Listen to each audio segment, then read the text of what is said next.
This is a Football Friday edition of Dirt and Sprague. Brought to you by the Odyssey app. On 1080 The Fan. All right, we'll get to the full slate of the college football weekend at some point. Not a great weekend, but some interesting games. A big one up in Ann Arbor. We got to get our NFL Week 1 on. There is a game tonight, and we got a Sprague the Line coming up in about an hour. So get your fake sponsors in to the Vancouver Ford text line 503-864-6326. We just got done talking about my pucker factor, which is there, but is loosened ever so slightly as the week has gone on. That's good to hear. I just, I wanted to update you guys on how my pucker's going. You just want to be loose. You want to be nice, loosey-goosey down there. Where are my beeves at? Where are you guys, and how tight are you down there? Not very. Not very tight. We're nice and loose? Kind of getting overly confident. Oh. Now, does that make you re-tighten or no? Okay. Kind of doubling down on No, we're getting even wider. I just don't think San Diego State is very good. And reading a little bit about them, Sean Lewis is hoping to kind of revamp that thing into what it was a couple years ago, but I don't After getting railroaded at Colorado last year? He did get absolutely he got screwed in that. I just don't think that they're there. I think going into the year, they're an easier team to say in the Mountain West conversation because of what they've been. Mm-hmm. But I don't think they're that team this year upon digging into it a little bit. So weirdly kind of confident in Oregon State's ability defensively to slow them down. They had 6 points 3 points at the half, and limit them offensively, and then their ability to run the football. I just think they should be able to do that. And so hold this for Monday. Going in weirdly confident in Oregon State's ability to win at San Diego State. Yeah, well, I think it's a good matchup. I think the things Oregon State does well matches up well with San Diego State. I mean, their offense is Marquez Cooper. He ran for 230 yards in the first game, and that's what they're going to try and do. And so we saw, San Diego State still working on the passing game. Oregon State, it took them a while to figure out how to generate some pass rush. The biggest concern I had coming out of the first game was, are they going to be able to get there with four guys? Can they put pressure with just the front four, or are they going to have to bring linebackers and safeties all the time, which is not going to be an issue down the road? Live by the fire, die by the fire. That's still an issue for me. I'm not going to take Idaho State and say they've solved that. But just not an issue for this week. I don't think it's an issue for this week. Right, because here's the thing. You talked about passing offense with Oregon opponents in the Big Ten. I would basically say if I knew San Diego State won because of the pass, I wouldn't be here telling you that I feel good. That is still an area that I know Idaho State didn't win. I know after they took a 9-7 lead, the Beavs basically pulled away. I still don't know what Idaho State's coach was doing. We had a Hawkins on the sidelines, and he kept switching quarterbacks, and they didn't play their better quarterback. Two Hawkins on the sidelines. Too many Hawkins is what I would say. But I still am wondering if they're susceptible to good passing offense.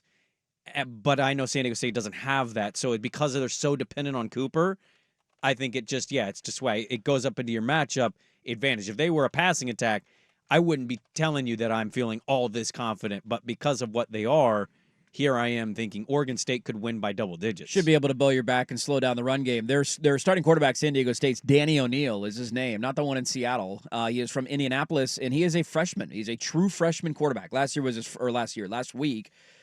first game. He was 22 of 33, 214, 2 tuds, no interception, so he protected the ball. He can run a little bit. He had about 20 rushing yards. He did have a 30-yard run in the game, so a guy that can extend plays a little bit, but I think there's a confidence of we're playing a true freshman quarterback. Yeah. We should be able to handle that well. I think of Trent Bray playing Dante Moore last year when UCLA came to town. True freshman quarterback. It went horrible for him. 2 pick sixes. Here you go. Get out of the game. Like, this is what Trent Bray and Keith Hayward – they should be licking their chops at this opportunity. Blitz the hell out of this kid. So the confidence is feeling good. We went over for Oregon. You want to see him run the football a little bit better. Want to see him be, explosive plays, all that kind of stuff. Are we okay with another week of just run?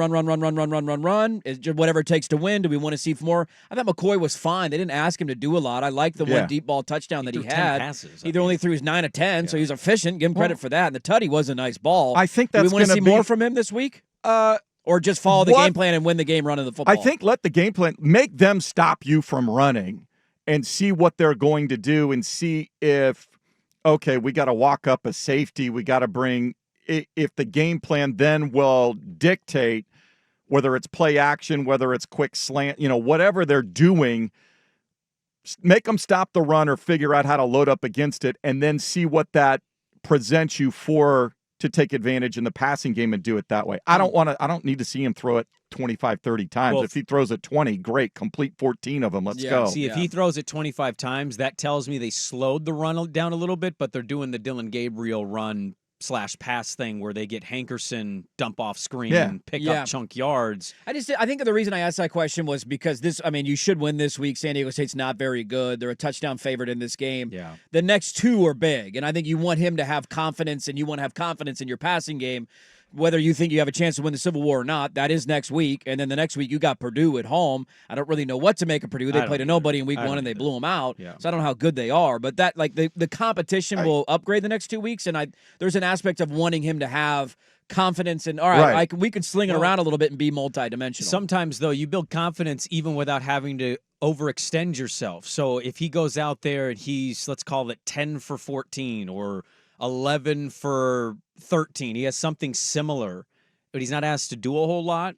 He might go into those games. And now Oregon is a different animal and a different conversation. He might go, though, into those couple games and think, I can handle my part of this.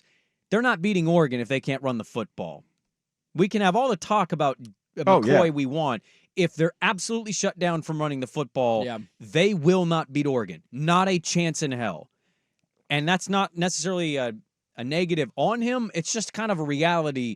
This is his first year at this level. This is a step up from where he was. And then Oregon is a step up from that. So this week is not a mandate. If you can run the football successfully and win the same way you won last week, do it. If he throws 25 times, let's talk about what those 25 passes are, because I would venture to say it's going to be a little bit of they slowed the run game, but they extended it with dump-off passes, and that's why he threw 25 times. Yeah, we're going to have to are we triple screening tomorrow night? How are we doing this? So you got Ducks kickoff at 7 on the Peacock. 7:30 is the Beavs on CBS Sports Network, and then you have the Cougs, also a 7 o'clock kickoff, Fox. Yeah, so it'll start with Ducks on big screen, Cougs on iPad. Okay. And then I'm going to see what YouTube TV offers me with the Beavs and the Cougs. You should be able to Beav and Coug dual screen. And then I can put the Ducks on the iPad and have all my bases covered. There you go. Because having 3 games at once, you can certainly say, well, you missed this play. Yeah, I might miss a play. God bless the replay after every play.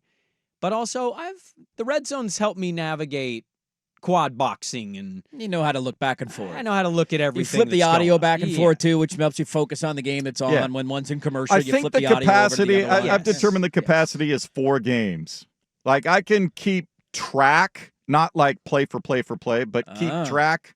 Very confidently keep track of 4 games simultaneously and know which one. Okay, this is a key point. I'm gonna focus on this one for a minute. That's a good question, a good poll question. How many games can you actively say you're keeping really good track of at one time? I think 4 is. I think I'm at 3. Maybe I just have I don't have the brain bandwidth that you guys because have. I think I'm about at 3. Like 1 on the big screen and then 2 like a dual screen on the iPad. That's probably what I'll do. Duck game, big screen. Did you not do the quad? Cougs. I mean, I do the quad. The quad comes up, but YouTube TV opening weekend had some quad action. I'm mainly a dual box guy. Yeah, the one I would prefer is 1 big one with 3 smaller ones below it. If you had the chance to do the dynamic screen there.